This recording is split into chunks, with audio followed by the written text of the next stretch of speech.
আপেক্ষিকতা তত্ত্ব আবিষ্কার করে আইনস্টাইন তখন বিখ্যাত এবং বিতর্কিত। দাঁড়াও দাঁড়াও দাঁড়াও দাঁড়াও আইনস্টাইন বিখ্যাত এই ব্যাপারটা আমি বুঝলাম, কিন্তু তিনি বিতর্কিত কেন ছিলেন? নতুন তত্ত্বটা কেউ বুঝতে পারছিলেন না, হয়তো সেজন্য। হতে পারে। আচ্ছা, তুমি আমাকে পুরো গল্পটা বলো। হ্যাঁ হ্যাঁ হ্যাঁ, শোনো শোনো শোনো।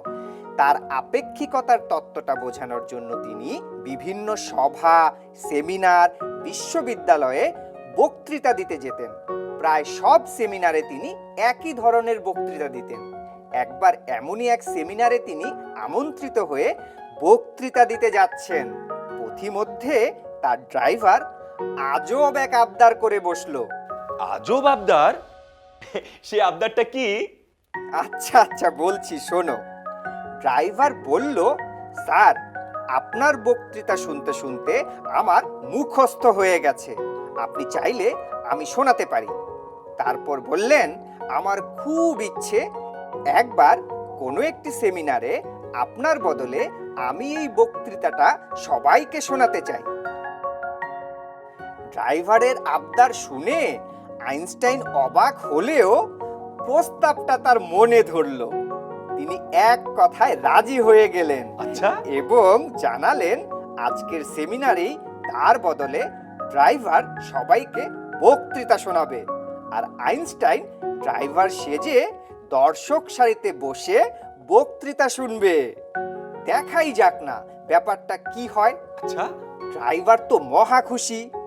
পরিকল্পনা অনুযায়ী ড্রাইভার আইনস্টাইন সেজে অনুষ্ঠানে গেল বক্তব্য দিতে, আর আইনস্টাইন দর্শক সারিতে বসে রইলেন ড্রাইভার হয়ে। তারপর? বুঝেছো? হ্যাঁ হ্যাঁ, শোনো শোনো। তখন তো আর মিডিয়ার এত দৌরাত্ম্য ছিল না, তাই ব্যাপারটা কেউ বুঝতেই পারলো না। আইনস্টাইন রূপী ড্রাইভার তোতা পাখির মতো চমৎকার ভাবে আইনস্টাইনের কথাগুলো হুবহু বলে দিলেন। দর্শক সারিতে বসে আইনস্টাইন তো বারবার হাততালি দিতে লাগলেন। সমস্যা বাঁধলো অন্য জায়গায়। কোন জায়গায়? বক্তব্য যখন শেষ হলো, সেমিনারে উপস্থিত একজন গবেষক আইনস্টাইনের ড্রাইভারের কাছে গিয়ে বললেন, আপনার বক্তব্যটি আমার খুব ভালো লেগেছে, কিন্তু আমি কিছু বিষয় একদম বুঝতে পারিনি। আপনি কি অনুগ্রহ করে আমাকে বিষয়গুলো বুঝিয়ে দেবেন? তখন আইনস্টাইনের ড্রাইভার বিন্দুমাত্র ঘাবড়ে না গিয়ে উত্তর দিলেন, ও এই ব্যাপার, বুঝতে পারছেন না? কোনো সমস্যা নেই, এই বিষয়টা তো খুবই সোজা, আমার ড্রাইভারই আপনাকে বুঝিয়ে দিতে পারবে। চলুন তার কাছে নিয়ে যাচ্ছি।